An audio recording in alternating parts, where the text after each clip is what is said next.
हाँ जी, Douglas McGregor पर आज हम बात करेंगे। अभिप्रेरणा में अब्राहम मास्लो के बाद दूसरे प्रमुख चिंतक इन्हें माना जाता है और वैसे भी मानवीय व्यवहार और मनोविज्ञान के प्रसिद्ध चिंतक इन्हें कहा गया है। इनकी प्रारंभ से ही रुचि थी मानवीय प्रकृति और व्यवहार को समझने की, उसके कारकों को समझने की, और अपनी एजुकेशन भी इन्होंने इसी विषय में प्राप्त की थी। इनके जो प्रोफेशनल काम है वो ज़्यादातर प्रबंध के क्षेत्र में रहे हैं और इन्होंने MIT में औद्योगिक प्रबंध विषय के प्रोफेसर के तौर पर भी काफ़ी साल गुजारे थे। तो इनके अनुभवों का निचोड़ हमें इनकी अभिप्रेरणा की थ्योरी X और Y में देखने को मिला, जिसके बारे में हम आगे चर्चा करेंगे। सबसे पहले हम अभिप्रेरणा पर मैकग्रेगर के विचार जान लेते हैं, जो भूमिका बने थे उनकी थ्योरी के लिए, और उसके बाद हम इन दोनों थ्योरीज को डिटेल में देखते हैं, थ्योरी X और Y को। डगलस मैकग्रेगर का मानना था कि कोई भी संगठन जो है उसकी लक्ष्य प्राप्ति के लिए क्या किया जाना चाहिए कि कर्मचारियों को अभिप्रेरित किया जाना चाहिए। ये कंसेप्ट इनका नहीं है। किसी भी संगठन को अगर लक्ष्यों को प्राप्त करना है तो उसके कर्मचारियों का मोटिवेशन का जो लेवल है वो हायर लेवल तक जाना चाहिए। लेकिन सही तरीका क्या है अभिप्रेरण का, कौन से तरीके अपनाए जाएं, कौन से तरीके काम करेंगे, कौन से तरीके काम नहीं करेंगे, इस तरह के सवालों के जवाब सब ढूंढते रहते हैं। तो मैकग्रेगर के सामने भी ये समस्या थी।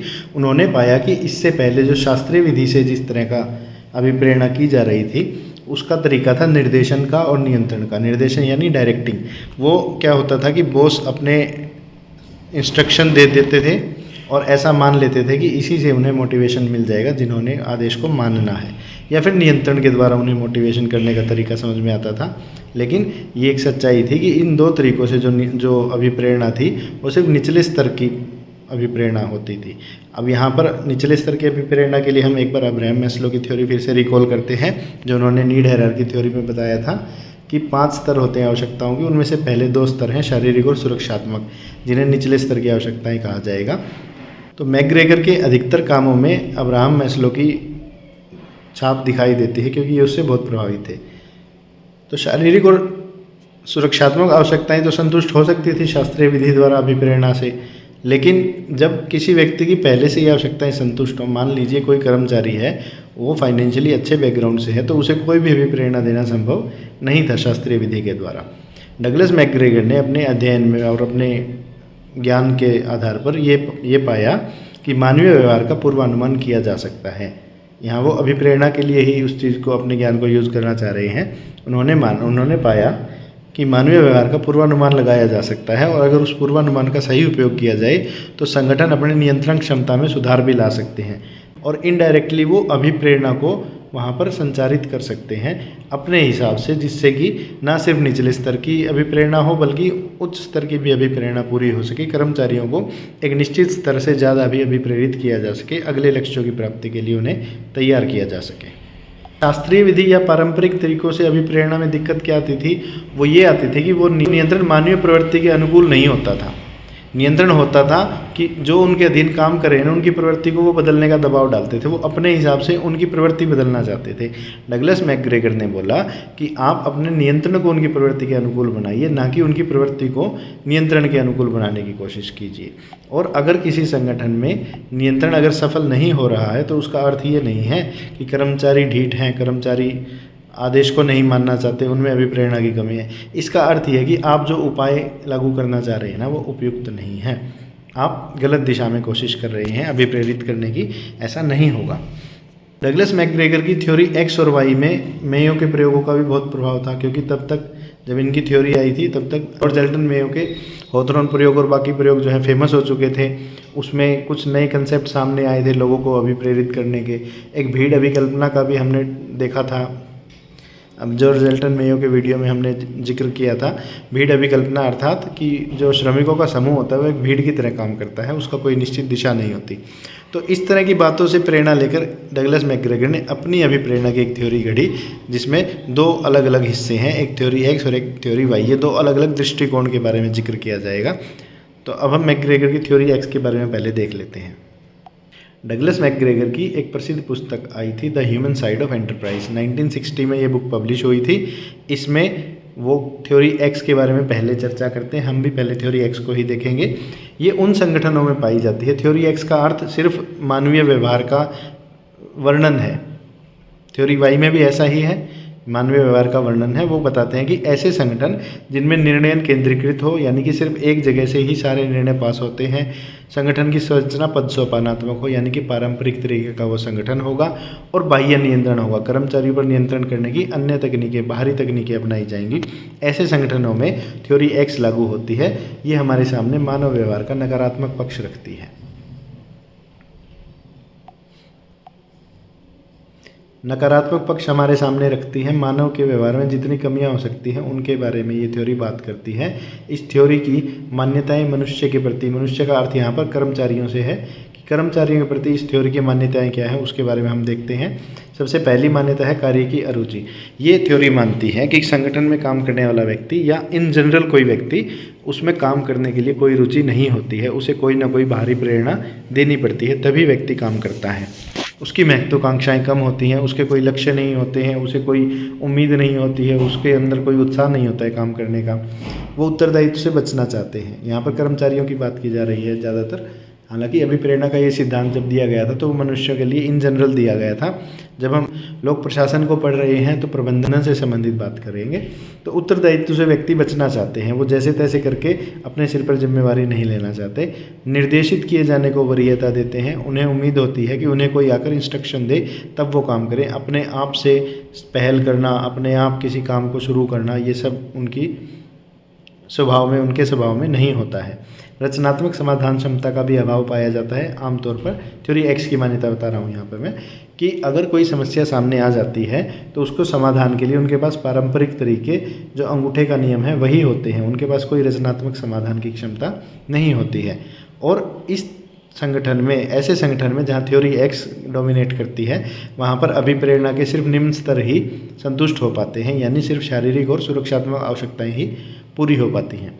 अब जिन संगठनों में थ्योरी एक्स पाई जाती है, जहाँ पर मनुष्यों के व्यवहार थ्योरी एक्स के अकॉर्डिंग होते हैं, उन संगठनों में खास बात क्या होती है, कठोर नियंत्रण की और दंड की व्यवस्था की जाती है। यानी वहाँ अगर कर्मचारी काम नहीं करते हैं तो उन्हें विभिन्न तरह के दंड देकर और उन पर कठोरता लागू करके उनसे काम करवाने की कोशिश की जाती है। इसे आम भाषा में स्टिक एंड कैरेट सिस्टम भी कहते हैं।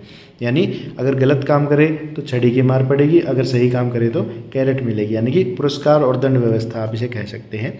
तो ऐसे संगठन जिनमें थ्योरी एक्स प्रिवेल करती है, वहाँ पर कैरेट एंड स्टिक थ्योरी से नियंत्रण किया जाता है। और ये सारे नेगेटिव पॉइंट्स हमारे को देखने को मिलते हैं। अपनी book the human side of enterprise में थ्योरी एक्स देने के बाद मैकग्रेगर फिर से विवेचना करते हैं उस बात की कि मैंने जो ये विचार रखे हैं, जो ये मान्यताएं रखी, क्या ये सही भी हैं या नहीं। क्या वास्तव में ही नियंत्रण का जो तरीका ऐसे संगठनों में पाया जाता है, कैरेट एंड स्टिक सिस्टम, क्या वो सही है या गलत है। तो इन सब पर विवेचना करने के बाद ये बात स्पष्ट समझ में आ गई उन्हें। हम भी देख रहे हैं तो हमें भी पता लग रहा है कि ये सब जो है बहुत ही नकारात्मक भाव है। और थ्योरी एक्स पर आधारित संगठनों में अभिप्रेरणा देना बहुत ही मुश्किल काम होगा, क्योंकि वहाँ पर सिर्फ शारीरिक और सुरक्षात्मक आवश्यकताएं ही पूरी की जा सकती हैं। अगर किसी की वो आवश्यकताएं संतुष्ट हैं तो उससे ज़्यादा उसे अभिप्रेरित ही नहीं किया जा सकता। और इसके अलावा भी तमाम नकारात्मक बातें कर्मचारियों की वहाँ पर उभर कर आती हैं।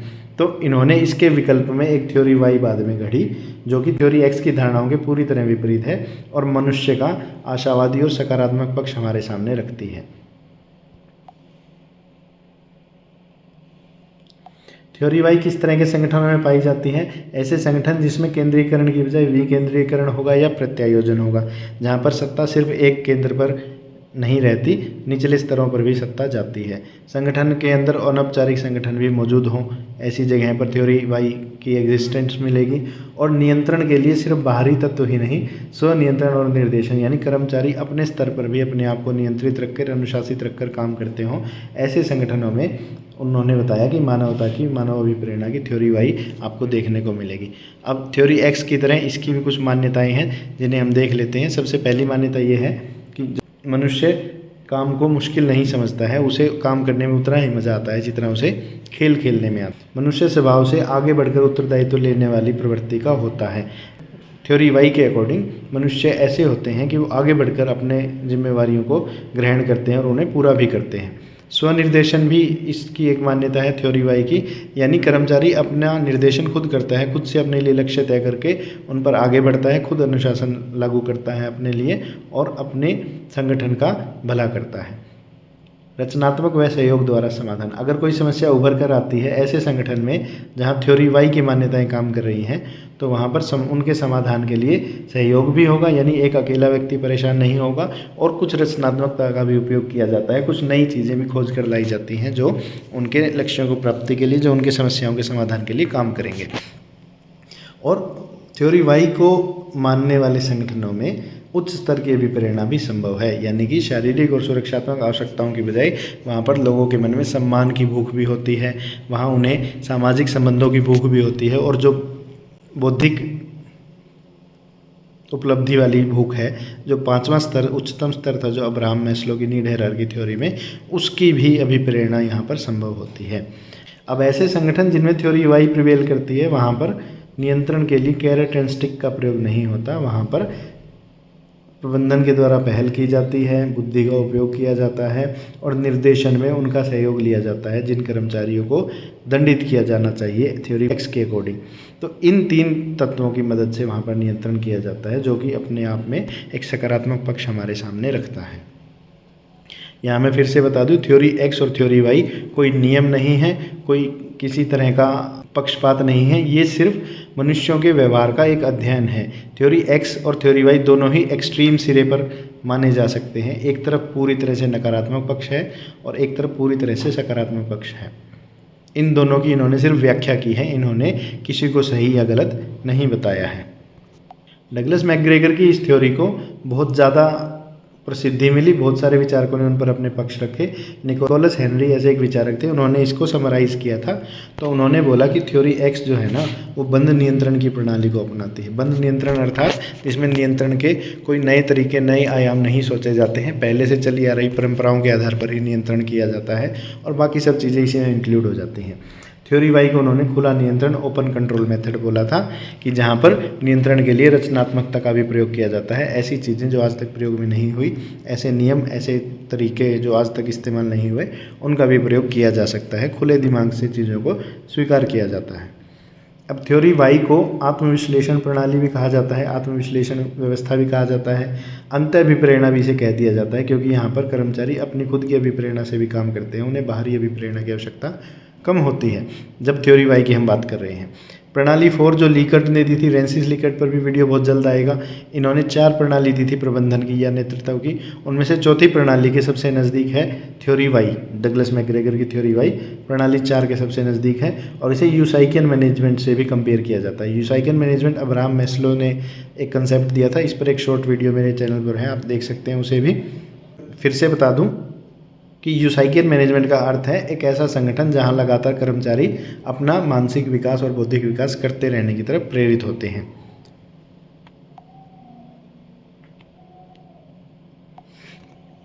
अब डगलस मैकग्रेगर ने दोनों तरह की थ्योरीज को गढ़ने के बाद, दोनों तरह की थ्योरीज की विवेचना करने के बाद संगठनों को बताया कि अगर उन्हें कर्मचारियों को अभिप्रेरित करना है तो उन्हें अपना वातावरण एक्स की थ्योरी से वाई की थ्योरी की तरफ शिफ्ट करना चाहिए।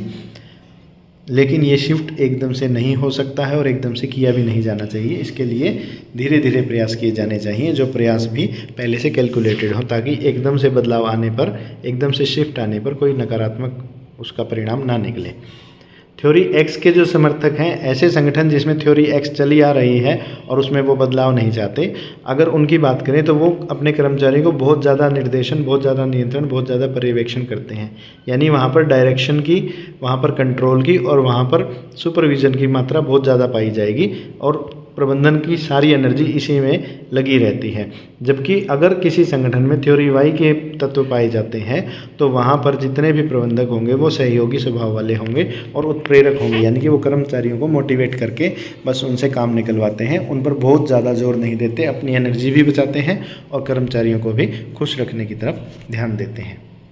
बाकी सभी विचारकों की तरह डगलस मैकग्रेगर को भी आलोचना झेलनी ही थी, क्योंकि ये बात मैं बार बार कहता हूँ कि जिसने काम किया है उसकी आलोचना अवश्य होगी और उसे सुना भी जाना चाहिए, उसे पॉजिटिव वे में लिया भी जाना चाहिए।